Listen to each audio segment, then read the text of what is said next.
been around now for 24 years here in Colorado, almost 25. And our role is really to live for our mission, which our mission is to foster the economic growth of diverse small businesses.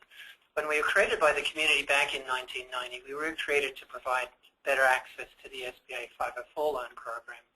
As we grew and evolved, and as we got into this last Great Recession, we really felt a need to help primarily community banks also access the SBA Guaranteed, the 7A loan program. And so what we're talking a lot today, what Rachel will be talking about, is how the 7A program works and how you can use it if you're not really using it in your bank, or how you can use it better if you are currently using it with your bank. You can see the stats on the screen there. So we've worked with an awful lot of businesses in almost the 25 years that we've been here, and it's our pleasure to work with businesses and banks and try and provide better access to capital. In addition to the 504 and assisting banks with the 7A program, we also have our own direct lending program. We call it the Colorado Main Street Loan Program, which makes small loans to businesses who cannot get financing anywhere else in the state. And we're getting ready also to introduce the Community Advantage Loan Program, which is a non-profit version of the 7A loan program, which we feel will be a good complement to what you can do and what you will do. And we look forward to working with you on that. So, will we talk about the chart? Is that? Sure, yeah. Right here we have a chart that we like to highlight that is available on our website, and it's just a nice way for you or your small business customer to quickly identify which, if any, of the small business loan programs would be a good fit for them. So it's just a nice little quick way to do a test to see if the 7A or 504 loan would be a good fit. It's also very good at waking you up if you've had a really rough night too. So nice and bright. You can also check whether you're colorblind. Sorry, I'm just in one of those moods today, so I apologize in advance. So let's go. So I'm going to take over here and discuss the SBA 7A loan program. And as Lauren mentioned, please feel free to type in questions at any time or raise your hand electronically, and we can talk about any questions that you have. But essentially, the 7A loan program is a guaranteed loan program that's guaranteed by the Small Business Administration for loans up to $5 million. And depending on the loan size, the bank is able to have a 75 or an 85% guarantee, and that benchmark is at $150,000. So any loan of $150,000 or less will have an 85% guarantee. And anything over that, up to $5 million, will have a 75% guarantee on the standard 7A loan program.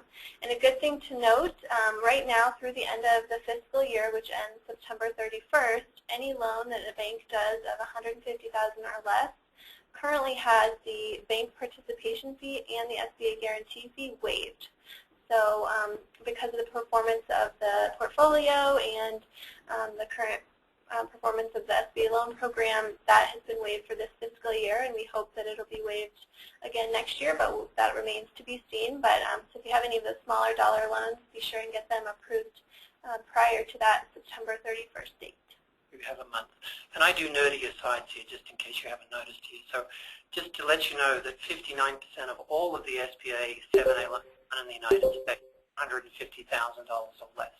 So the majority of loans are done at 150 or less. And so if you aren't doing those sorts of loans, there are other people who are. I'm saying that just to goad you into thinking about doing more of them. So SBA has recently sort of changed the structure of their standard operating procedure to really view the SBA 7A loans based on a loan amount threshold. So they're calling any loan of $350,000 or less an SBA 7A small loan. For a while, they had a separate program that they referred to these loans as Small Loan Advantage loans, but they've done away with that sub-program, and now they've just really changed the processing method for loans of this dollar size. So they're all considered 7A loans, but the process to approve and submit these loans is a little bit different based on the loan size. So anything of $350,000 or less is a regular 7A loan, but it's a small loan per SBA's definition.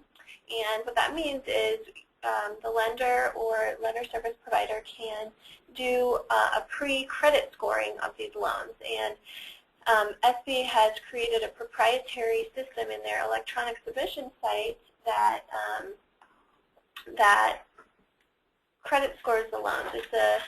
It's a combination of consumer and business credit bureau data, and they've come up with this in partnership with Dun & Bradstreet, and it's a way for them to record and keep track of the credit quality of the loan applicant.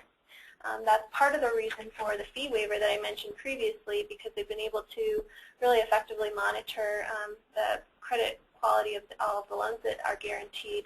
So basically right now the score that is acceptable is anything of 140 or greater, and we've been told that it's effectively equivalent to about a 600 personal credit score. Now, that can change, and it may change depending on any tweaks that are made to this model, but right now that's what it is. So if the business and guarantors have a score of 140 or above, it can proceed as a 7A small loan. And what that means is an abbreviated package is submitted to the SBA on general 7A loans, or can be retained in the lender's file for PLP loans. So it's expedited in that SBA reviews less paperwork, and they require less of the lender as far as underwriting due diligence than they would on a larger dollar loan. We still advise that lenders follow their own conventional policies with regard to underwriting and processing loans in addition to the SBA requirements, but it's a good way to save some time and get these smaller dollar loans approved faster. The loans over $350 up to $5 million, there really haven't been very many changes as noted here. There's no current requirement for credit scoring through E-Tran for these larger dollar loans, and they can continue to be processed general or PLP.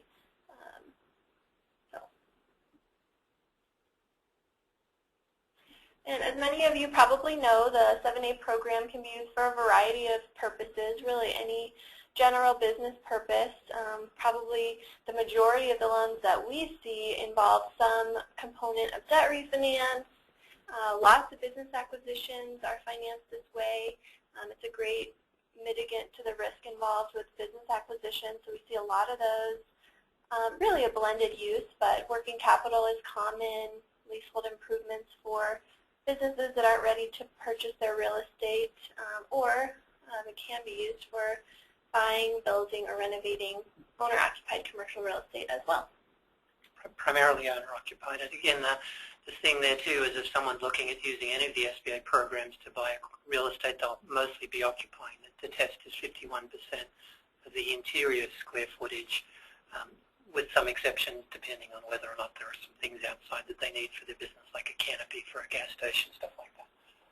But I'm digressing again too. So, and just jumping back just a couple of slides too, Rachel mentioned about the importance of internal bank policies, and what the SBA is doing here from a bigger picture perspective is really providing a way for a bank to work with its own credit policy and basically use an enhancement of the federal government to guarantee a percentage of the loan that's being made. So internal credit policies are really, really critical. The SBA is really not looking for you to, do all your risky loans under the SBA program if the loans that you are treating differently from regular conventional loans, unless I'm messing things up there. But it's really important that the SBA is not giving you a credit policy. You have the credit policy at your financial institution, and there's ways to make your credit policy work with SBA.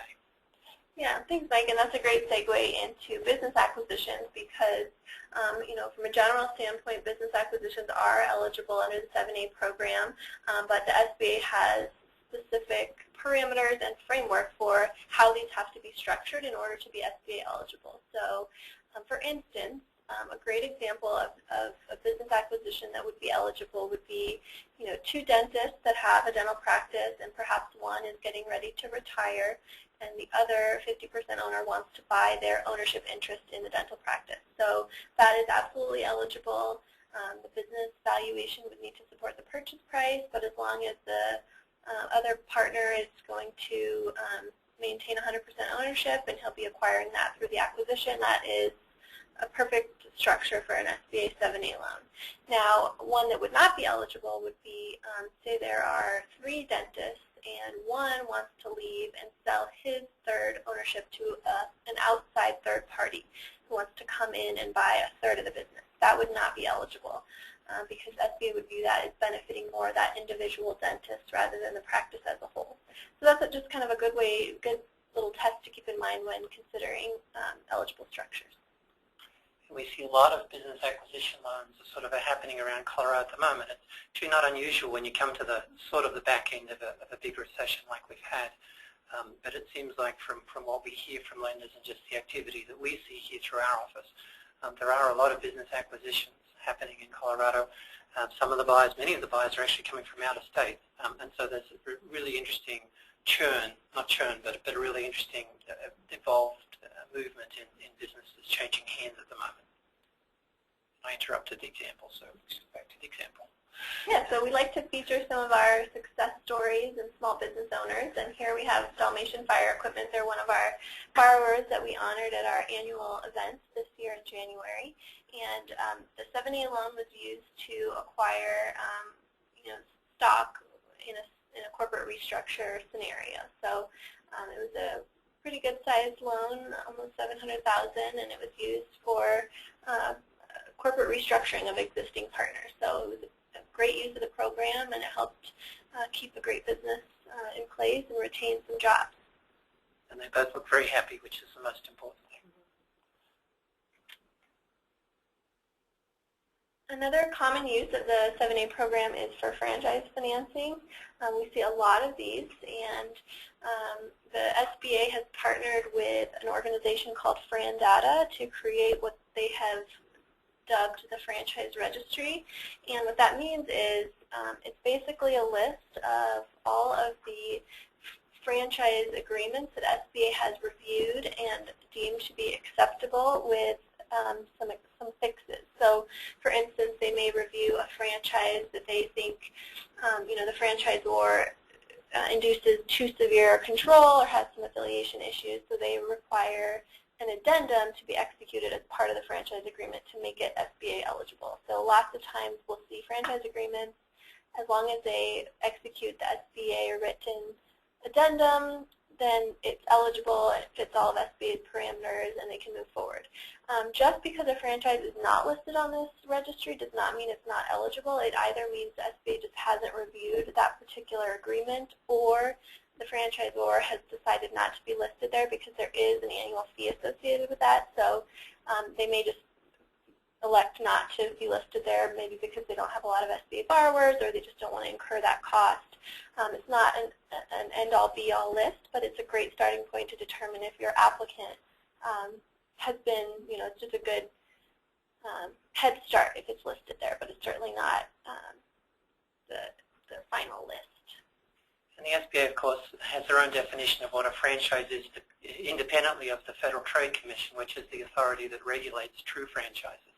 So when the SBA uses the term franchises, they're also referring to distributorships and licensing agreements and job arrangements, anytime where there's a dependency or a strong relationship between the business and some a body or individual or group above it. And again, as Rachel mentioned, the SBA is looking for excessive control. The SBA determines that where there is excessive control, there is no true independence between the business and like the parent in their definition. Again, very, very different definition from the IRS's determination of whether someone's an independent contractor or an employee. But the SBA likes to create their own thing. So looking at the franchise registry and getting an idea of what is and isn't applicable based on the first blush will help you. And if you look on there, for example, one of the things, no federal type programs can be allowed to overtly discriminate against someone. So for example, a Curves type franchise, which is a woman gym, is listed as something that can be done if there are some fixes. And a Curves women-only gym is eligible for SBA if they do provide some classes for men, and if they have restrooms for males as well as females. So there are things that you can look at. So you might have heard in the past that you can't do an SBA loan for something like that, but by digging into this registry, you can actually see there are certain ways you can make it structure it and work it so that it can be eligible for SBA. Another common use of the 7A program that I mentioned we see a fair amount of is for debt refinance. SBA does allow the 7A program to be used for refinance, and certainly through this recession we saw a lot of this. And basically the test, if you will, for determining if a loan is eligible to be refinanced into the 7A program is, one, if it's got some unreasonable features. So, you know, credit card is generally viewed to be unreasonable due to the high interest rates. Any kind of short-term debt structured with a demand or balloon structure, that's unreasonable as far as SBA is concerned. Debt that, you know, revolving line of credit that has become evergreen that needs to be termed out, things like that. So it's pretty generous, and we can often meet one of these tests. And then the other thing to keep in mind is if it is an existing term loan, it has to also meet a 10% payment improvement on a monthly basis. So that's also relatively easy to meet if you're re-amortizing a loan. So that's usually not a sticking point, but we're always happy to review a note prior to getting too far down the line and see if it's eligible as far as meeting the SBA requirements.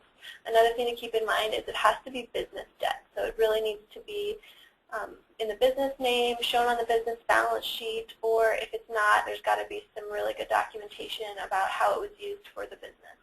And those can get a little gray, so we can always go into that in more detail if you have a specific scenario. And even though, at least this year, 31% of all of the SBA 7A loans done nationwide have been done to startups, which is exactly the same percentage as the previous year, and very similar to the 30% that we had in 2012.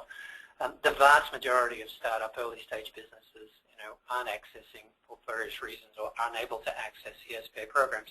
So many early-stage businesses will use credit cards or other sorts of financing should they need them to get their business up and running.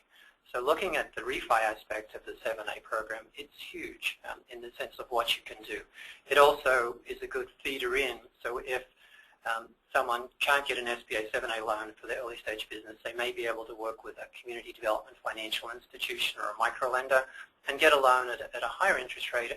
And the intent of those loans is that they might prove for a couple of years that the business is bankable, and then a bank will step in and refinance those loans. And that's really the intent of the Community Advantage Loan Program, and indeed the Colorado Main Street Loan Program that we operate as well too. So about a third, I think, of the projects we might see, is that correct, Rachel, that might come through have some element of refi involved. And again, there are many opportunities to use the SBA 7A program, the Guaranteed Loan Program, to improve the debt service structure for a small business, which would then improve the ability of that business to be more successful in the future. So again, please explore the debt refinance aspects of SBA 7A. It's huge for small businesses. And a great featured success story of use for debt refinance was for a gym. Colorado's Pro Gym was started by a retired Ironman athlete, and started it with some debt, some alternative debt, and we were able to consolidate and refinance that in partnership with Citywide Bank. I didn't think Ironman ever retired. Well, I guess he started a new company. Okay, yes, he's expanded his rights. Yes. The main eligibility requirements are pretty standard across all SBA loan programs. The business has got to be a for-profit enterprise. There has to be a demonstrated need for the SBA financing. So, why is there the need for the SBA enhancement? Either, collateral shortfall, perhaps some kind of personal credit issues in the past, startup nature of the business acquisition with unproven ownership, things like that. So it's a great program to keep in mind when you have an applicant that you really are excited about, but they just don't fit into your conventional banking credit box. So one or two things just make it fall outside of that. The 7A program is a perfect mitigant for those things. Just to confuse you there too, you can actually do a loan for a for-profit subsidiary of a non-profit, and many of the different forms of co-ops are actually eligible for SBA assistance as well. And so there are some elements that you could explore. Excuse me, interrupting you there. Sure. And the last thing to keep in mind is the business has to be small, as defined by the SBA. What that means is the business and any affiliates have to have a net worth of $15 million or less and a net profit of less than $5 million over a 2-year average after taxes. So we rarely see this being a problem.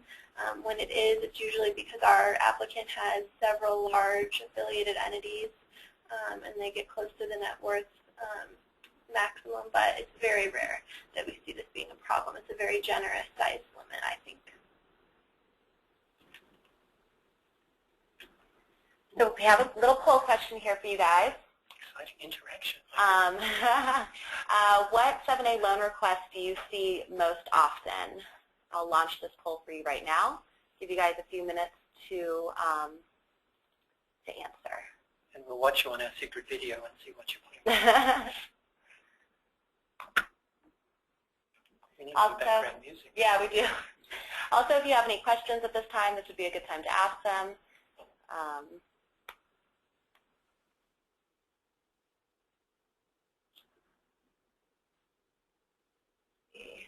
Still need a few more votes, but right now it looks like startup working capital is a 7A loan request that you've seen most often. We have 25% with business acquisition and or expansion, and then what does that say, 40% debt refinance.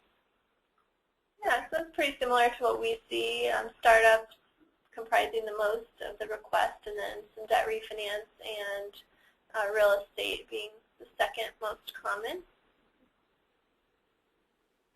Okay, I'm going to go ahead and close this poll. So sorry if you didn't answer, but you need to be quick. We're going to keep moving. We have more poll questions coming up. So keep your fingers poised.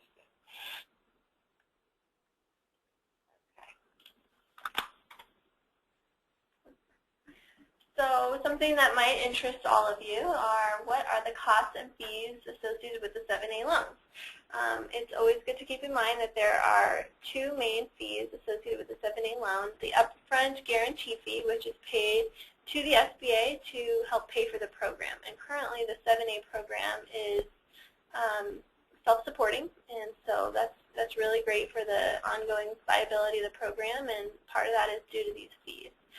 The guarantee fee is typically paid by the borrower as part of the financing, so it's wrapped into the loan request. It certainly can be paid out of pocket if they prefer, but especially on the larger dollar loans, it's a pretty substantial fee, so usually we see that wrapped into the loan request. And you can see the breakout here. It's dependent on the loan size, and it's based off of the guaranteed portion of the loan.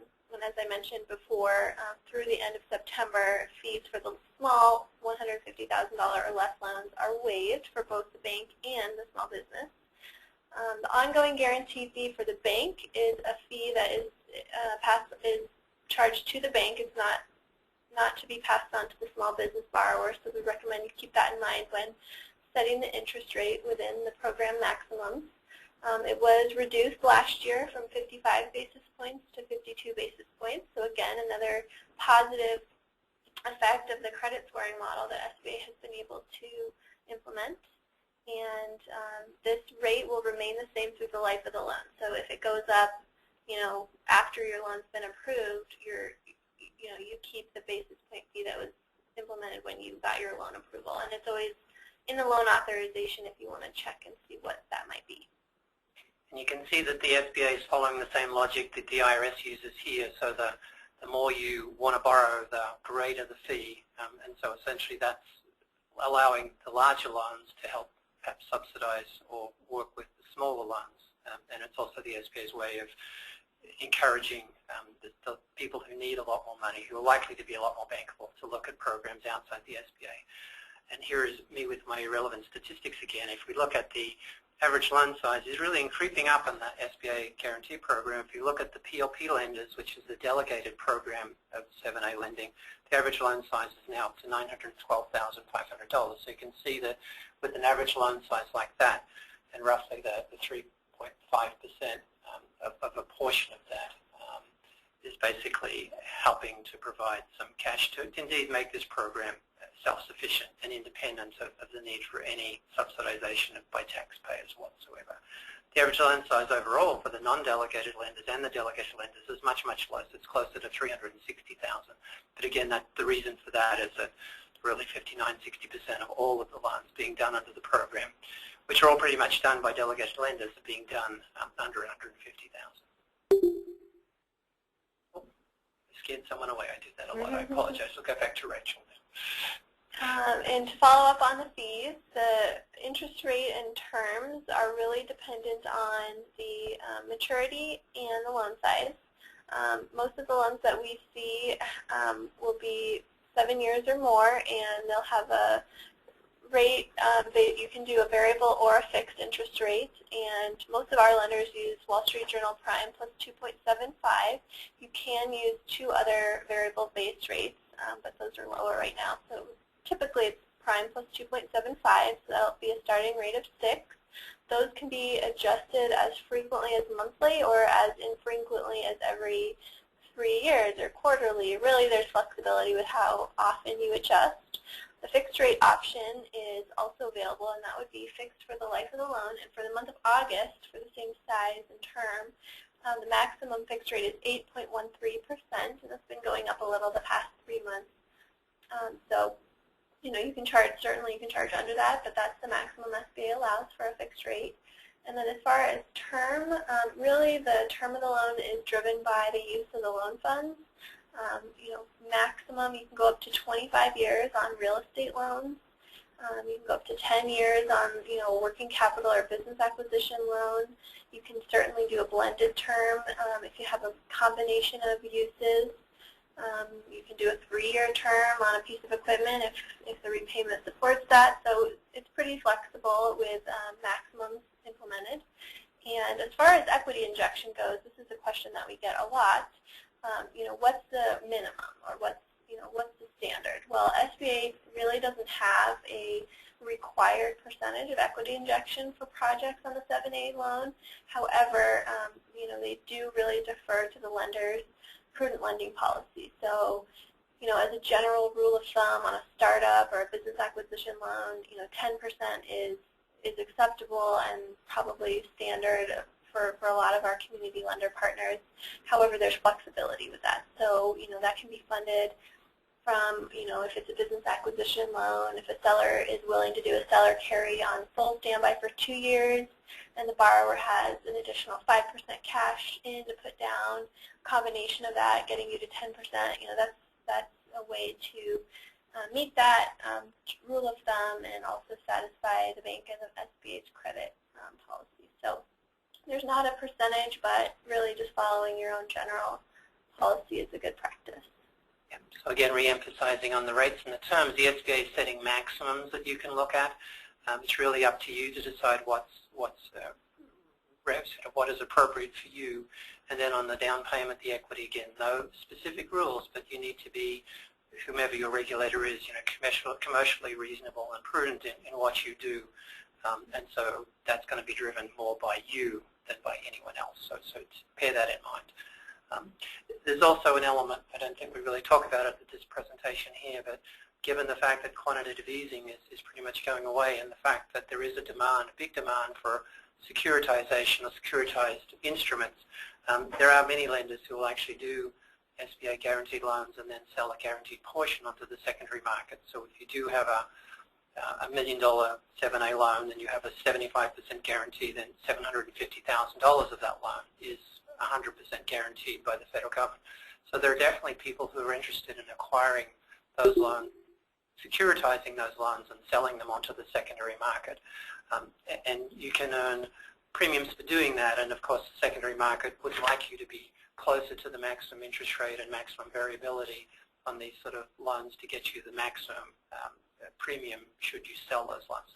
So that could be another whole discussion that we do another day. But know that there are reasons why some people will price on a variable, even monthly or quarterly basis under the 7A program at the maximum prime plus 2 3/4. And that's not unusual. We occasionally see the fixed rate option being used. I haven't seen it very much, so people will do it for a 5 or a 7 year term, and it might make sense. For those who predict that rates will go up in the future, which they have to sooner or later, even though the 10-year Treasury is still going in the wrong direction. One day rates will go up. When? Who knows? So as far as credit analysis goes, again, a lot of this will be driven by your bank policy and/or the size of the SBA loan. SBA has more stringent credit analysis requirements for loans over $350 up to $5 million, and a debt service coverage minimum. It's still pretty generous. It's 1.15 times coverage on a historical or projected basis. So, if there's viable projections based on seasonality of the business, or last year they had a non-recurring circumstance that didn't allow them to meet the debt needed to cover the loan, there's definitely flexibility still, but they have recently implemented an actual number that was missing from the SOP for several years, but it's still relatively easy to accomplish that. As far as global versus the business cash flow, really the SBA likes to see the business itself shows the ability to service the debt. If the guarantors or the principals are taking out large distributions, but they don't need them to service personal obligations, SBA really likes to see that the business has the ability to service the debt before anything else. So there's certainly arguments to be made with closely held companies and lots of affiliates, but that's the general rule of thumb. And as far as collateral goes, SBA has recently changed these a little bit, whereas it used to be if the business assets did not fully secure the loan request, any personal assets were fair game to be pledged to the SBA loan. That included cash value life insurance, stocks and bonds, vehicles that had pretty good value. So, that was pretty cost prohibitive and time consuming, and SBA has recently done away with that. And now they really limit the personal assets to real estate. So if the guarantors or the principals of the business have, rental properties or more than 25% equity in their residence, then those will need to be pledged to shore up that shortfall. But SBA has done away with the requirement to encumber all those other time-consuming assets that really, at the end of the day, didn't provide a whole lot of recovery to the loan. So that's been a positive change that we've seen. And that's a good point that Rachel makes there too, the absence of collateral. So if the loan is not fully collateralized, it still could be eligible for the SBA program. And all of you know about the 5 C's of credit. You can put your hands up if you know that, okay. Most of you have that, that's fine.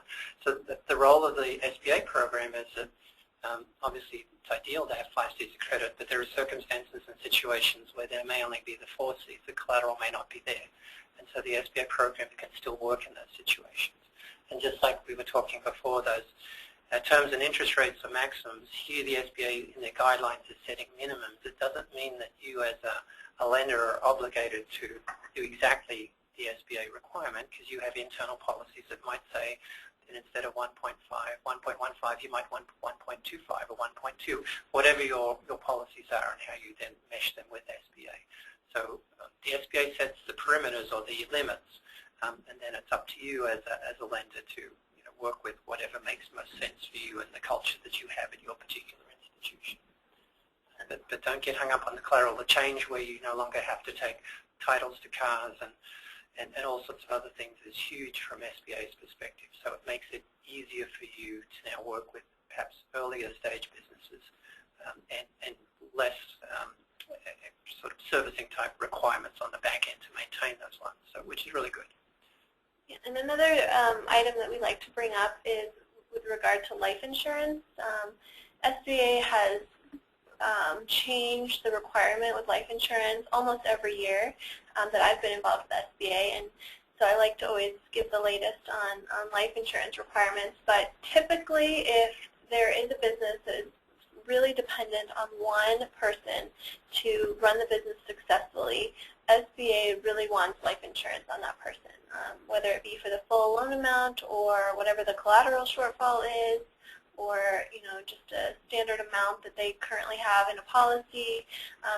The amount is flexible, but if the business is really dependent on them being able and healthy and run the business, life insurance is important. SBA has done away with the fact that it's required in certain cases, but they really defer to the lender's judgment. But I will tell you, we have been told by the SBA that if a lender decides it's not something that they're going to require, they feel that there's a succession plan in place, and something were to happen to that guarantor and the business were to fail as a direct result of their death, and there was no life insurance, then the guarantee would be in jeopardy. So it is an important thing to consider, and if it's not going to be required, we recommend having a written succession plan in the file and pretty good collateral coverage. So, you know, certainly there are exceptions to this if there's pre-existing conditions, or it would be just cost prohibitive for an older person to get, whatever the reason is. As long as it's well documented as to the reasoning, I think that serves the lender well, but it's definitely something that needs to be addressed in all loans. And we've finally got to the stage with SBA where this is sort of relatively reasonable, and as it should be for you. If you have a small business or a business that you're working with where very much it's dependent on a key individual or a couple of key individuals, you know, if that business does not have key person life insurance and does not have some sort of succession plan, then from a commercially reasonable standpoint, you know, that may not be something. There's a risk there. If someone is a brain surgeon and business is built around her and something happens to that person, and it could be, you know, disability insurance as well as life insurance. I mean, there's all sorts of things you need to look at from a lender's perspective. And the SBA is basically saying here that you should be, you know, looking at this the same way that a consultant might look at this business. If it's all the eggs are in one basket, you need to make sure that there are some, I don't know what the analogy is, but there's something to stop the eggs falling out of the basket. So that sort of approach is just reasonable now. And again, it also goes back to one of the 5 C's, which is character, which is a lot more than a personal credit. It's how is this business being organized, and is this person looking a little to the future in case they get run over by an RTD bus on the 16th Street Mall, or whatever it is that might happen. You never know. Denver, someone might drop out. So we'd like to highlight another one of our small business owners, Sanitas Brewing. They were a startup brewing company in Boulder, named after one of the great hiking trails up there. And they had a relatively large SBA startup loan that they used to do some TIs, purchase some brewing equipment, and facilitate their working capital needs for the startup phase of the business. We partnered with Flatirons Bank on this project, and happy to report they're doing very well. And it's coming up to lunchtime, and you probably want to drink today. So yeah, head on over if you're in Boulder. Yeah, head on over if you're in Boulder, yeah. Well, we said hi. Appraisal requirements are pretty straightforward on the 7A program, and they are very similar to the 504. And appraisals are required on any 7A loan that is over $250,000 and collateralized by commercial real estate. Sorry, looks like we have our screen blacked out for a second there. Yes, wasn't me. Hopefully everyone can still see the screen now. So anyway, appraisals are pretty straightforward. If your regulated requirements dictate that you have appraisals for loans under that dollar amount, you should certainly follow those regulator requirements. But as far as the SBA is concerned, it's only required if it's over $250,000 and the commercial real estate is securing the loan. And there's not that much commercial real estate in Denver anymore that's under $250,000, but I'm sure you already know that.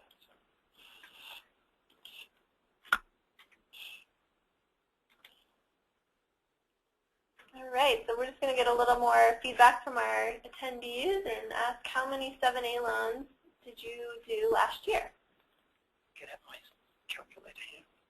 So we've done none, under 5, 5 to 10, or over 10, 7A loans. See, it looks like so far 60% have done none, 20% under 5, another 20% 5 to 10. You guys just another second or two to answer this question, and then we'll move on. Great, let's move on.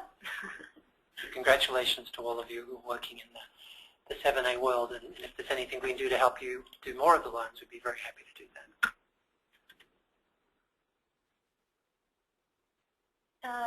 To segue on to environmental reports, environmental due diligence is something that SBA takes very seriously.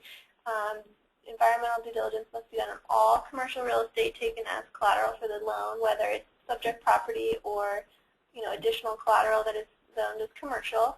And really the level of due diligence is driven by the current and prior use of the property. So if you have a vacant lot that is building a donut shop, really all you're looking at is an environmental questionnaire and a record search risk assessment. If it comes back low risk, you're good to go. That's all that's needed.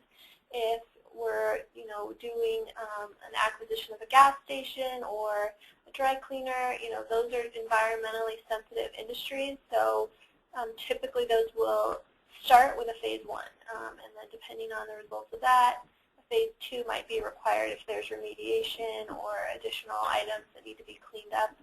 So really it's just driven by the current and prior use, and we are always happy to guide everyone through what level of report is needed. And even if there has in the past been some history of contamination on the site, it doesn't necessarily eliminate the ability to do an SBA loan. So it really just depends on the particular circumstances. It is possible to do SBA loans in brownfield areas given the right process remediation plans in place. So I'll just say that to see if you're all awake or not. And as some of you may know, the SBA programs have sub-programs that kind of fall under the 7A umbrella, one of which is the SBA Express program. This is a delegated loan program that is limited to $350,000 and has a 50% SBA guarantee. And the reason for that lower guarantee percentage is that it's completely delegated to the lender, so the SBA doesn't review these loans or review credit or eligibility. The lender is completely in charge of ensuring that it's an eligible credit-worthy loan.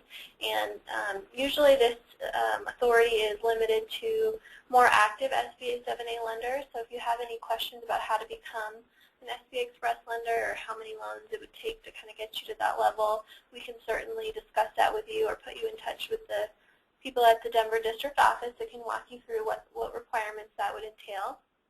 But it's a great program to keep in mind for loans that have the need for a revolving feature, because SBA Express loans can be used as lines of credit. So, limited by the dollar amount, which is sometimes problematic because it's only up to $350,000 on the standard 7A Express loan. But it's a great product to keep in mind if you're a relatively active SBA lender and have the need for these revolving loans. And for those of you writing down my statistics here, 52% of all of the SBA loans done so far this year have been done as SBA Express loans. The average loan size of an Express loan under the SBA program so far this year is $72,000. A lot of people use these Express loans as lines of credit, as Rachel mentioned. A number of lending institutions use them as debit cards and provide a $20,000 or $10,000 SBA Express loan on a debit card type arrangement. Not that I'm suggesting you do something like that, but there's definitely many, many active people using this. And really that's an awful lot of the SBA loans being done in the United States are being done under this Express program. Yeah, and a lot of times what we see is companion loans. So we'll see a standard 7A term loan that is too large for an Express program, but then it's done in conjunction with an Express line of credit to facilitate the working capital needs of the business. So you can certainly use more than one product as long as you don't reach over $5 million.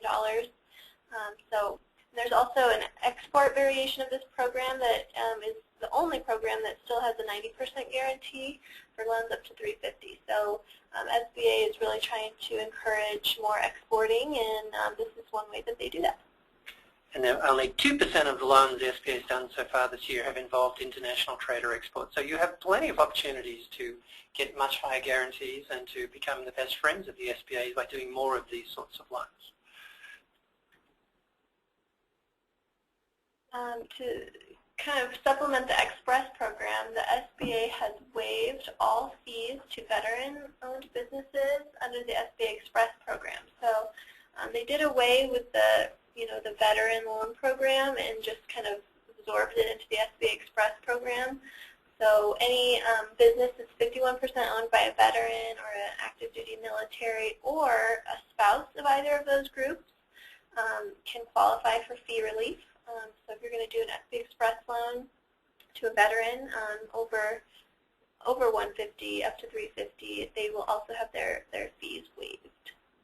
You should ask the question, again, from a statistical standpoint, only 4% of the SBA loans so far this year have been done to veterans, so not a large percentage of loans are taking advantage of this. And I think that might be because some of the lenders may not be asking, or at least noting to ask the question whether they are veteran eligible. Obviously, with many of the troops returning, there are some opportunities for you to do some loans, especially in Colorado. We do have, obviously, a big military presence here. So this is just a direction to our website that has some more information and marketing materials about the 7A loan program. Great desk references if you want to bookmark these or print them and keep them in your desk. It just outlines the uses, requirements, rates and fees, and some more information about how we fit into the process. Do we make it mandatory for everyone who's on the call? Sorry. To bookmark these.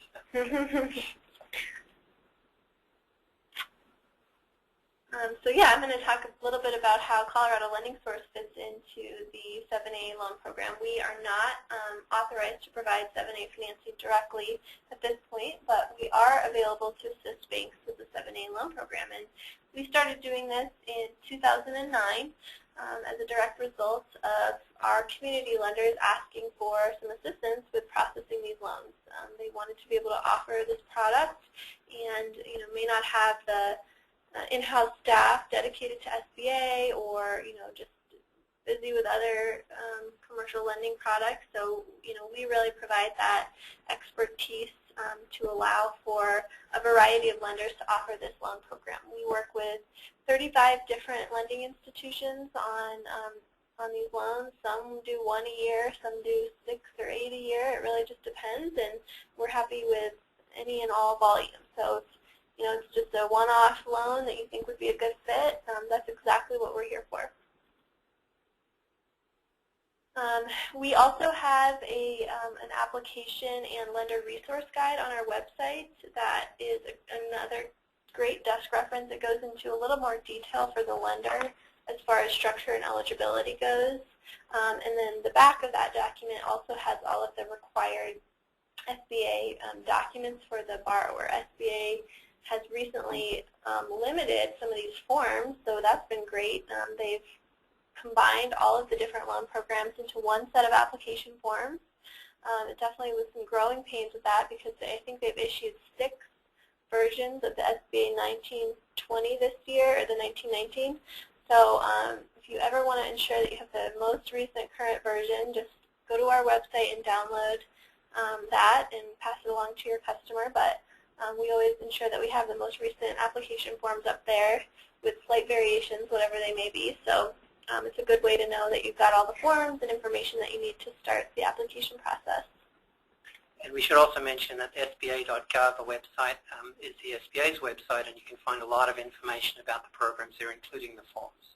And so we do work really hard to make sure that we have the latest and the greatest on our website as soon as they're available from SBA, sometimes before they're actually uploaded to the SBA website themselves. So just in case there's anyone from the SBA on the line, we should say SBA.gov is a good place to go to. Colorado Lending Source, we're happy to review potential projects and determine structure and eligibility with you via telephone or in-person meetings. We love to come out and meet with you and your customer. If it's a project that can move forward under the program, we help the lender to compile a loan package. So, we can work in conjunction with you getting your internal loan approval, or certainly if you want to wait until you have a green light at the bank and then send us everything you have, whatever works easiest for you. We can then compile everything needed to submit the loan to SBA depending on the size and processing method needed. We'll navigate that. We also, as a lender service provider, are granted access to E-Tran on your behalf, so we can enter all of the E-Tran information for the loan, communicate with the SBA on your behalf, answer any questions that they may have in a screen-out process, and ensure that the loan authorization is issued in guidelines with what we presented to the SBA.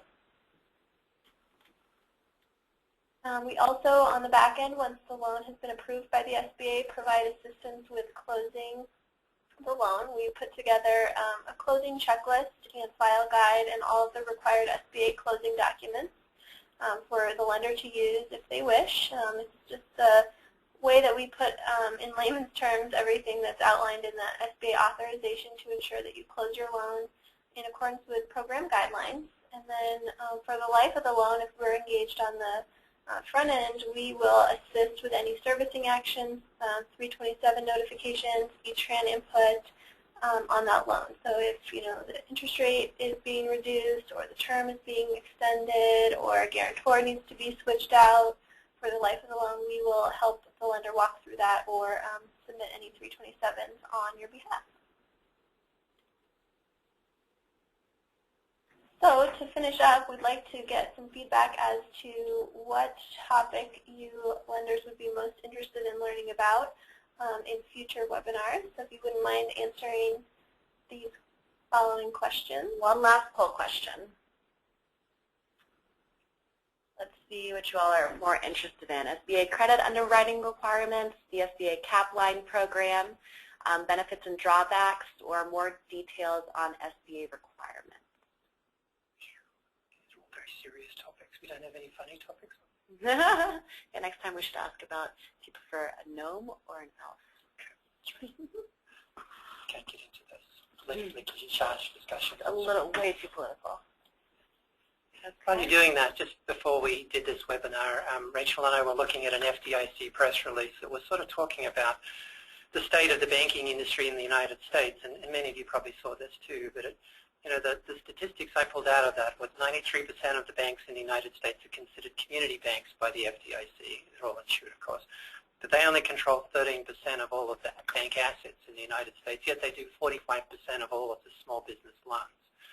One of our missions at Colorado Lending Source, we do have our mission, but one of my missions, I suppose, at Colorado Lending Source is really to work with more community lenders. So, because you really are the reason why small businesses can get debt financing here in Colorado, and we'd like more of you to be perhaps more active in that, and the SBA is really a good way for us to work with you to do that. So anything we can do to help you make more loans to deserving small businesses and help those businesses create jobs in this state is really one of the reasons why we're here. In fact, the main reason why we're here. So it looks like we have a little question. What is the status of SBA agricultural loans in Colorado? Good question. There used to be a special program that was focused on agricultural loans. The SBA did away with that program in an effort to streamline and sort of reduce the number of programs. And here is my handy-dandy cheat sheet here. It says that 16% of all of the SBA loans done in the United States are done in rural areas. But rural communities don't have any true preference above metro communities. It's another statistic that's recorded and is important. And that number is actually up from the last year and the previous year, so which is a good sign. And lending in rural communities is more and more important. And it's one of our focuses with one of our Colorado Main Street pools, is that all of the loans we do under one of those programs is in rural Colorado. So I'm not sure if that answers your question, but there used to be a few years ago a special ag-focused version of the 7A program, but to my knowledge that no longer exists anymore. Yeah, and Chris, I don't know if you have more specific questions about that, but I think there's a common misconception that SBA 7A loans cannot be used for agricultural purposes, and that's not true. The 7A program can certainly be used for agriculture-related businesses, and we've helped with several of those loans. So, usually we encourage the small business to explore the USDA programs because often they have more variety and, a little bit more flexibility with different types of agricultural loans that really are tailored to that, but there are certainly the ability to use the 7A products for those purposes. So if you have a scenario you want to discuss, please feel free to give me a call. We've done several SBA loans with dairy farms and facilities like that. as Rachel mentioned, the USDA, the U.S. Department of Agriculture, has their own guaranteed loan program called the Business and Industry, or BNI loan program. And that's used many times in rural communities. As Rachel mentioned, it's a little more flexible. It can be larger, $10 million, even up to $20 million. USDA BNI loans can be used for nonprofits. USDA loans don't really have a size standard, so Ted Turner can get a USDA BNI loan. So there are things that it can do that we perhaps can't do with SBA, but it's an option, and it should be something that if you are in a rural community, you explore. And then we, with one of our Colorado Main Street pools, we borrowed money from USDA, and so the funds that we then lend out that we borrowed from USDA do have a small focus on small communities in Colorado, not ag, other than sort of value-added ag, but primarily trying to encourage the economies of small towns in Colorado to continue to be viable by having the resources and the services they need, like grocery stores and cafes and stuff like that. So definitely SBA can be used for rural-type businesses, as can USDA. It looks like the results of our poll are in, and it looks like the majority of you would be interested in hearing more about SBA credit underwriting requirements. So we'll take that into advisement and perhaps announce another webinar topic in the near future. Next 5 or 10 minutes. Very exciting topic, so that's cool. But we can make it fun. So just to wrap up, our involvement with the 7A loan program is definitely as a partner to the lender. We work in partnership with you to ensure that all of the SBA program guidelines are met, and that you also are following your own internal guidelines. So it's important that you execute the loan authorization in accordance with what was presented to the SBA, maintain complete loan files, as lenders who participate in the 7A loan program are subject to being audited by the Small Business Administration, and also close, service, and liquidate loans in accordance with SBA policy requirements. Benefits to participating in this program are that, and using us, is that you have the ability to process and offer SBA 7A loans without necessarily the need for specialized in-house staff. You can offer these loans to customers that you maybe otherwise wouldn't be able to help and retain their business and deposit relationship. You also have the ability to sell these loans on the secondary market if that interests you. And also, the guaranteed portion does not count against the bank's legal lending limit. Some regulators like you to do SBA loans too. So our 7A department is comprised of 4 dedicated officers that were all listed here. We're all well-versed on the program and process, so if you ever have any questions, feel free to call and kick the tires with us. We also have Nicole Christensen on the Western Slope. She offices in Glenwood Springs and is happy to work on any projects in that neck of the woods. And fortunately, I'm not listed there, which is lucky for most of you, which is good. So it looks like we have one final question here. Are there any guaranteed programs that facilitate lines of credit? Thanks, Lauren. There are, as I mentioned, the SBA Express can be used for smaller lines of credit, and there's also the SBA Cap line. And some of you indicated some interest in learning more about that in the poll. But there are currently 4 Cap line products. There is the Working Capital Cap line, the Seasonal Cap line, the Builder's Cap line, and the Contract Cap line. And they all serve various purposes. They can all be used up to $5 million, so they facilitate those larger dollar needs. The one that we've seen used most often is the Working Capital Cap line because it's the most general and can be used really for just general working capital needs of a business. The others are fairly specific and have pretty intense and cumbersome monitoring requirements that many of our bank partners really don't have interest in facilitating or creating kind of a new, asset-based lending department to monitor those loans. But they're definitely good products for certain instances. So if you think that there's a fit with that, we can certainly walk through those with you in more detail. Great. Do we have any other questions? Before you all go out and get a beer at lunchtime. Well, definitely thank you guys for joining us today. We do have more webinars. You can find them on our website in the Education tab. Our next webinar is Which Loan is Right for Me? That'll be on Thursday, September 18th at 10 a.m. That's going to be geared more towards the borrowers. We'll run through different resources around the state along with our different loan programs as well. So spread the word if you know anyone that might be interested. But again, thank you for joining us. And contact us if you have any questions.